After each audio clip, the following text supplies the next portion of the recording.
ఏది అయినా ట్రై చెయ్యి ఆచి చికెన్ మసాలా. వెండితెరపై మెరిసే తారల జీవితాలు సామాన్యులకు ఒక కళ. కానీ ఆ రంగుల వెనక దాగున్న చీకటి నిజాలు తెలిస్తే గుండె తరుక్కుపోతుంది.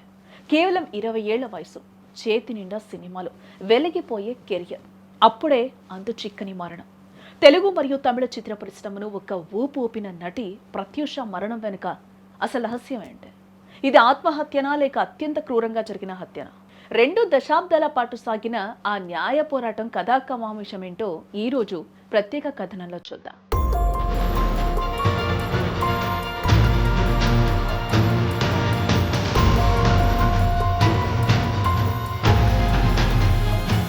తెలంగాణలోని భువనగిరిలో ఒక సాధారణ మధ్యతరగతి కుటుంబంలో పుట్టింది ప్రత్యూష.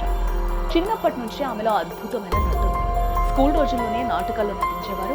ఆమె ముఖంలో ఉన్న ఆ అమాయకత్వం, అన్నింటికి మించి ఆ లవ్లీ స్మైల్ ఆమెను అందాల పోటీల వైపు కూడా నడిపించారు. మిస్ లవ్లీ స్మైల్ బిరుదు గెలుచుకున్న తర్వాత సినిమా అవకాశాలు ఆమెను వెతుకుంటూ వచ్చాయి. 1998లో రాయుడు చిత్రంలో ఒక సాదా సీదా అమ్మాయిగా పరిచయమై తెలుగు ప్రేక్షకుల మనసును గెలుచుకుంది ప్రత్యూష. హీరోయిన్ అంటే కేవలం గ్లామర్ మాత్రమే కాదు, నటన కూడా ఉండాలని ప్రత్యూష నిరూపించారు. శ్రీరాములయ్య సినిమాలో అద్భుతమైన నటన కనవచ్చు. కృష్ణవంశీ దర్శకత్వంలో వచ్చిన సముద్రం ఆమెకు మంచి పేరు తెచ్చుకుంది. ఇక స్నేహం అంటే ఇదేనా, కలుసుకోవాలి వంటి చిత్రాలు ఆమెను స్టార్ హీరోయిన్ల వరుసగా నిలబడ్డాయి. కేవలం 4 ఏళ్లలో 12 సినిమాలు అంటే ఆమె క్రేజ్ ఎలాంటిదో ఇక్కడ మనం అర్థం చేసుకోవచ్చు. అటు తమిళంలో కూడా ఆమె బిజీ హీరోయిన్ గా మారి స్టార్ హీరోతో జోడీ కూడా కట్టింది. కెరీర్ పీక్స్ లో ఉన్న సమయంలోనే ప్రత్యూష జీవితంలోకి సిద్ధార్థ రెడ్డి ప్రవేశించారు.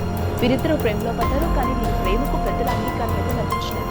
ముఖ్యంగా సిద్ధార్థ రెడ్డి వైపు నుంచి తీవ్ర వ్యతిరేకత ఎదురైంది. ఒకవైపు కెరియర్, మరోవైపు ప్రేమ, ఈ రెండింటి మధ్య ప్రత్యూష నలిగిపోయింది.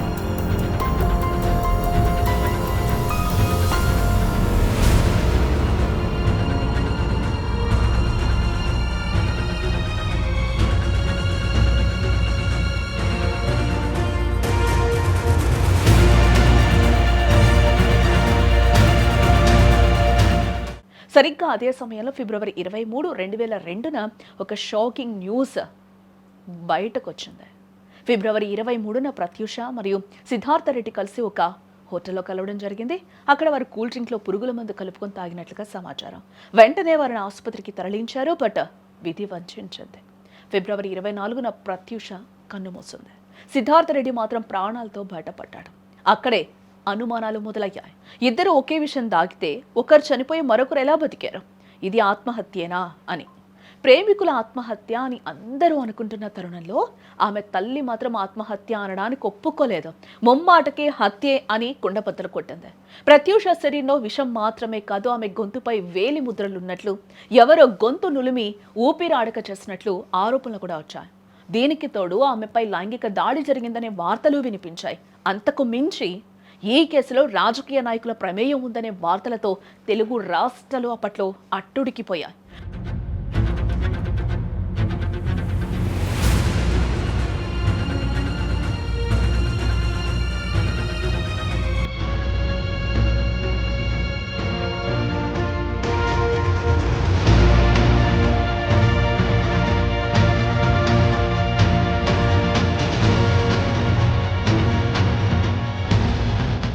తన కూతురు ఆత్మహత్య చేసుకునేంత బలహీనరాలు కాదని, ఇది ముమ్మాటకి హత్యేనని ప్రత్యూష తల్లి సరోజినీదేవి రోడ్డుపైకొచ్చారు. అధికారుల చుట్టూ, కోర్టుల చుట్టూ తిరిగారు. కేసును తప్పుదారి పట్టించడానికి ప్రయత్నాలు జరుగుతున్నాయని ఆమె ఆరోపించారు. ఆమె అలుపెరగని పోరాటం వల్ల ప్రభుత్వం ఈ కేసును సిబిఐకి అప్పగించింది.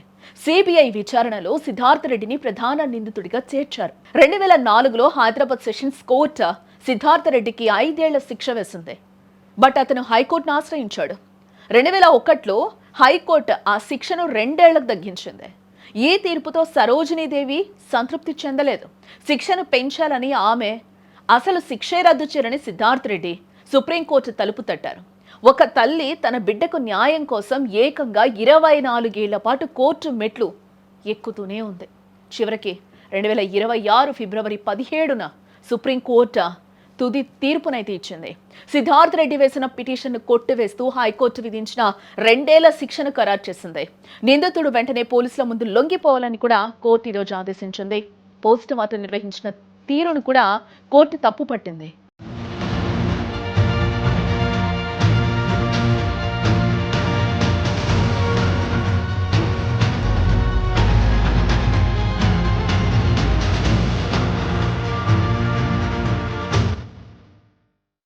ఇరవై 24 ఏళ్ల సుదీర్ఘ నిరీక్షణ తర్వాత చట్టం తన పని తాను చేసింది. ప్రత్యూష ఆత్మకు కొంతైన శాంతి లభించిందని ఆమె తల్లి కన్నీటి పర్యంతమయ్యారు. ప్రత్యూష కథ వెండితెరపై మెరిసే ప్రతొక్కరికి ఒక పాఠం. ఆ రంగుల ప్రపంచంలో ఎవరిని నమ్మాలో ఎవరిని నమ్మకూడదో తెలియని పరిస్థితి. ప్రత్యూష భౌతికంగా మన మధ్య లేకపోయినా ఆమె పోషించిన పాత్రలు, ఆ లవ్లీ స్మైల్ ఎప్పటికీ సజీవంగా ఉంటాయి. ఆమె తల్లి సరోజినీదేవి ఇప్పుడు ప్రత్యూష పేరుతో ఒక ట్రస్ట్ నడుపుతూ ఎందరో ఆడపిల్లలకు అండగా నిలుస్తున్నారు. ఇది ప్రత్యూష అనే ఒక ధృవతార విషాద గాథ.